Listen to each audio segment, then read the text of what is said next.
We are live. All right. See if we get anybody in here on this beautiful Monday afternoon.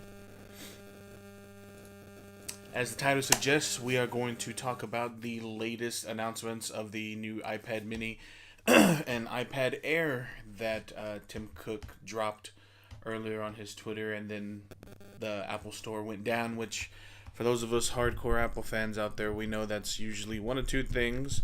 They're about to re-release something, they're about to release something, or they're getting ready on the back end to release something, which we know Apple's having an announcement event on the 25th of this month, which is next week on Tuesday, if I'm not mistaken. But all I wanted to do, guys, is kind of talk to you about the latest announcement that Apple came out with, the refresh of the iPad Mini and the iPad Air. Now, the iPad, both of them, are just a refresh. They're not a redesign, which is why I titled this Refresh, because they didn't get redesigned by the bodies themselves. The bodies themselves did not get redesigned. They're the exact same body, they're the exact same housing. And from what I could tell, also it's the exact same connection, the Lightning connector. So it doesn't get Apple, or it doesn't get USB Type C, which is a bummer. I really wish they could have included that in this refresh, especially having the new iPad Pro. But perhaps that's going to be how Apple separates their non-Pro devices, if you will. There's been rumors that they're going to have an iPad Mini Pro, which would be kind of cool. For those of you who want to take something a little bit smaller with you, that would be cool, especially since it does now support the Apple Pencil, the iPad Mini. So let's go ahead and just dive right into that. So I'm taking this straight off the website from Apple, and basically what they've done is they've included the A12 Bionic chip and neural engine, the 7.9-inch Retina display with True Tone, and the Apple Pencil has the ability to work on the iPad Mini, so you can kind of sketch and do all those kinds of things that you normally couldn't do before. You can now do on the iPad Mini. Again, it touts the all-day battery life. It weighs less than a pound. It still rocks the Touch ID fingerprint scanner, the fingerprint sensor on the home button. It still has a physical home button, so that is something that they did not take away. With the new iPad Pro, there is no home button. It's all based off of Face ID. This, you still have the thumbprint scanner. It does have gigabit class LTE whenever you need it, so it does have the ability to have that as well, which other iPads have had in the past as well. Again, Apple Pencil is something that you can utilize on here, but it looks like, according to the website and according to it, it looks like it takes advantage of the Apple first gen pencil. It doesn't look like it supports the second gen, but I could be mistaken. It says up to 3 times faster than the iPad Mini Pro. I mean, the iPad Mini 4. I'm sorry. God, see, I'm going to get flagged for that. It has Retina display, which is awesome. Cameras, same thing. They both shoot HD. Front-facing camera, 7 megapixels. Let's see. Same iOS, so you're used to things like that. Tons of apps that kind of cloud all of that. The iCloud, of course, you can always get it with that. Apple Pay, accessibility, and so forth. So one of the biggest, in my opinion, one of the biggest reasons as to why they have refreshed the iPad Mini and the iPad Air is because of the potential announcements that they're going to have at their next event next week. There have been rumors that they're going to now launch their new streaming service, some type of streaming service, whether it be some type of television, whether it's going to be video games, because Apple has been toying with having a video game subscription style service.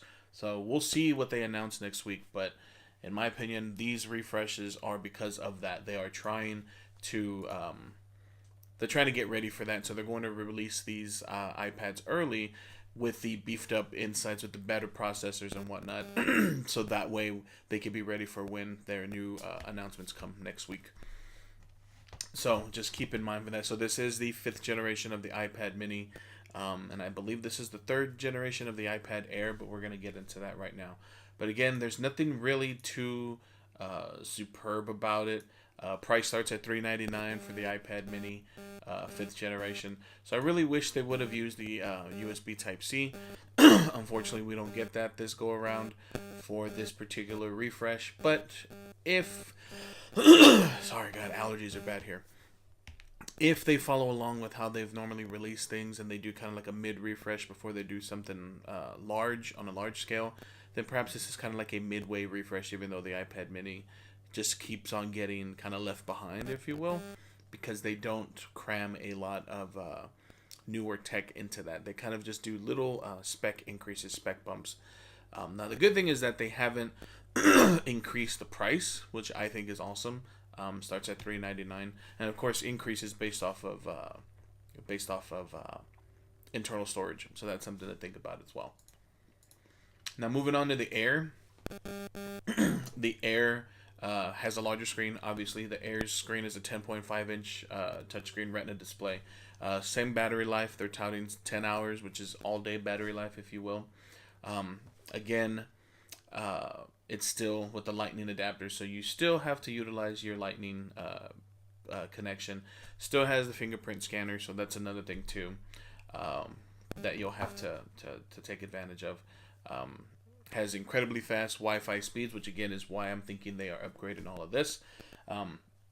Gigabit class LTE, again, so that way you can access all your data wirelessly with an LTE plan. Has the A12 Bionic chip with the neural engine. So again, same thing as the iPad Mini 5th generation. Apple Pencil, again, same thing. Retina display, 10.5-inch Retina display. And it has the True Tone high brightness features.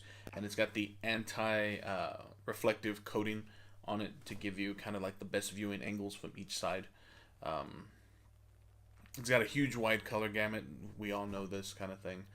If you're an Apple supporter and an Apple fan, then you would already have known this. That True Tone, for me, is really easy on the eyes, especially if you do a lot of reading with ebooks. It's really, really well. Or if you consume a lot of media and consume a lot of surfing the internet through your iPad, which most individuals who own that particular device, own the iPads, tend to use it for. So that's a great way to to have that.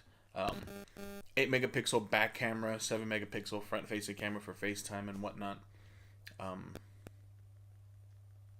again, what they're really touting there is for augmented reality. Both of them are going to be able to utilize that. Having the Apple Air, though, having it be huge but still light at the same time, for those of you who want a larger screen but don't quite want to get into that Apple Pro price tag and largeness. Even though they do have the smaller iPad Pro, but again, you don't want to get into that price point. You want to kind of stay relatively inexpensive, if you will, in the tablet realm. This Apple Air tablet is going to be perfect for you. Again, it does take advantage of the Apple Pencil. And of course, all the amazing features of the iOS 12. Has the ability to use the smart keyboard. And again, the smart keyboard, to me, is probably one of the best keyboards you can get for your iPad now. Again, it's not backlit. It does come with its own issues. Not backlit, no keys for volume. But once you get around that and kind of become familiar with the workflow that the smart keyboard can provide you, especially if you do a lot of mobile editing, things like that, the keyboard is just downright amazing for your iPad. And again, they really tout their file system, which I personally use very, very minimally, but it is a great service to have on there, especially if you have a larger library that you can use, and the way you can connect it with either Box or Dropbox and so forth is a great, great feature. So I do like it. It's just a lot of times I prefer to use Dropbox. For any of you guys coming in here, if you can do me a favor on your way in, and please hit that like button and share it out for me. I greatly, greatly appreciate it. It really helps out the channel. So thank each and every one of you who have stopped by and taken a look. And that's really, guys, what I wanted to talk to you about. It's just kind of like the new releases. They did release some smart covers for the iPad Mini and the iPad Air as well. So that's something to look at also.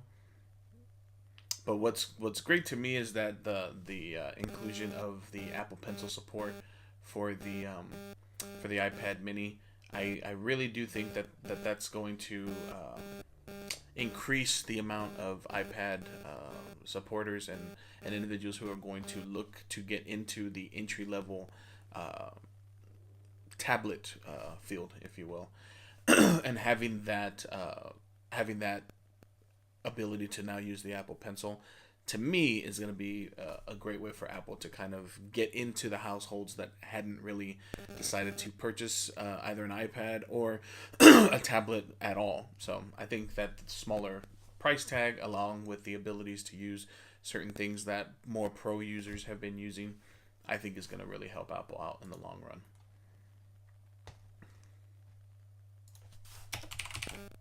So all I'm doing now is just quickly checking up on anything that may have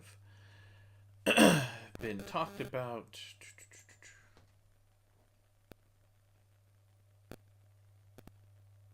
So let's see here. So the new iPad Mini was launched today. Starts at $399, which I think is pretty awesome. There's 64 gig and 256 gig options. Unfortunately, again, still has the home button, but now it supports the Apple first generation pencil. So that's a great way to keep the pencil in circulation and to be able to offer a device on top of another device. So what I mean by that is you're able to now use the Apple Pencil with a smaller device, a device that had not been compatible with it, and now they've given it. Now it is just the first generation, which kind of sucks, but the fact that you're able to get that type of connectivity and that interaction with your tablet, I think is going to be pretty awesome. Now, if I am not mistaken, these new iPads, if you go through the purchasing and buying with the newer ones, appear to be ready to ship. Let's take a look. Let's go through it as if I'm purchasing. I'm going to get the 64 gig model. I'm going to get the Wi-Fi. So if you get the 64 gig model with Wi-Fi and LTE, that starts at $529 for the 64 gig model, and then goes to $679 for Wi-Fi and cellular with the 256 gig model. And then of course your Apple Care can be monthly if you choose to do so. And it appears that the iPad Mini is going to be ready to ship. Actually, it's available to ship and will be delivered between March the 29th and April the 2nd. So here in the next couple of weeks, which again is going to be right in time for whatever they're going to announce here in the next coming days at their next conference that they're going to be having. So yeah, so it looks like March 29th through April the 2nd is the delivery options that you have if you were to go through right now for the Apple Air or the new Apple Mini. Now, let's see. So on the high end, it's $679 for the 256 gigabyte cellular and Wi-Fi option. And it's on the low end of the 64 gig Wi-Fi only for $399. So that's something to think about as well. Now, what we've been looking at, or at least myself, what I've been waiting to see, is if they plan on re-releasing the second generation, or not re-releasing, but releasing the second gen Apple AirPods. I've been holding off on getting a pair of Apple AirPods because I wasn't necessarily a big fan of them at first. But now I'm slowly getting on board just because of the connectivity and the ease of use. However, after I got on board with it, which was this past holiday season, I had been hearing rumors even before that they were going to release a second generation, color options, things like that, and potentially the case that can now work with their, I think they called it the Air Power Mat or the Power Mat or whatever they were using, that long oval thing that was going to be able to charge your phone, your watch, and your AirPods. So obviously I have the iPhone 10 that this live is going through. I have the Apple Watch, and now I just need the Apple AirPods. But if they're going to release a better version with better Bluetooth connectivity for longer distances, then I'm just going to go ahead and wait on that, because there's no reason for me to purchase something that's just about to get upgraded, and those upgrades are worth it to me, in my opinion, worth my time and my money. So I'm going to go ahead and hold off on that. The iPad mini comes in 3 colors. It comes in silver, space gray, and gold. Again, has the newer chip, the 812 Bionic chip, 4-core processor, 8 megapixel camera, and of course the Bluetooth keyboard support, which to me is going to be awesome. And again, it's all based off of what they're going to release here in the next coming days. Let's look at the iPad Air.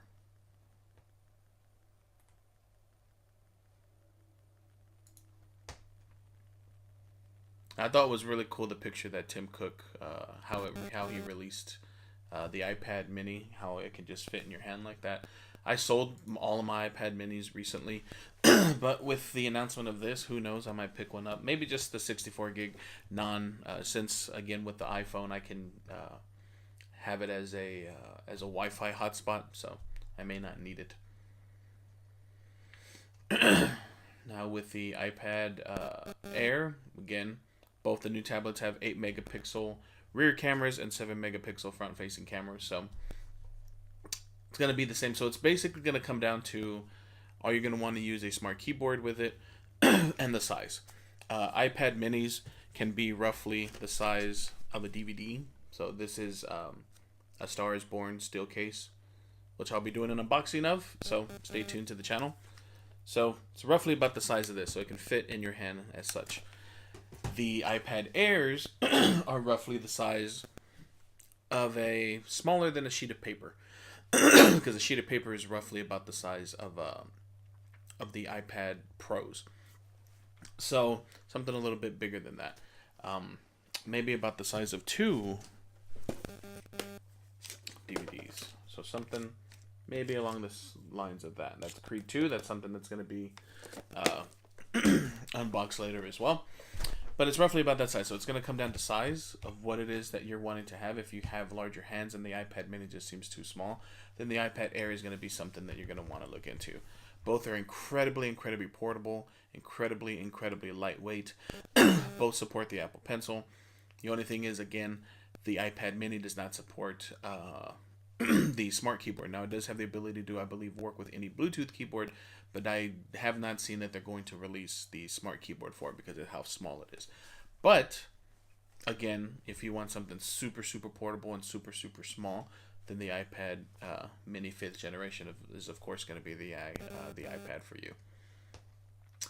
But now all we do is we anticipate, or we are anxiously awaiting the next conference that they're going to have next week on the 25th of March, if I'm not mistaken, to see what they release and to see how it goes in conjunction with these new iPads that were just released today on the 18th of March. Let's see if I can show you right there. The 18th of March. So we'll see what they release, we'll see what they come out with, and we'll see how these new iPads are kind of made compatible with whatever services that they're going to release that day.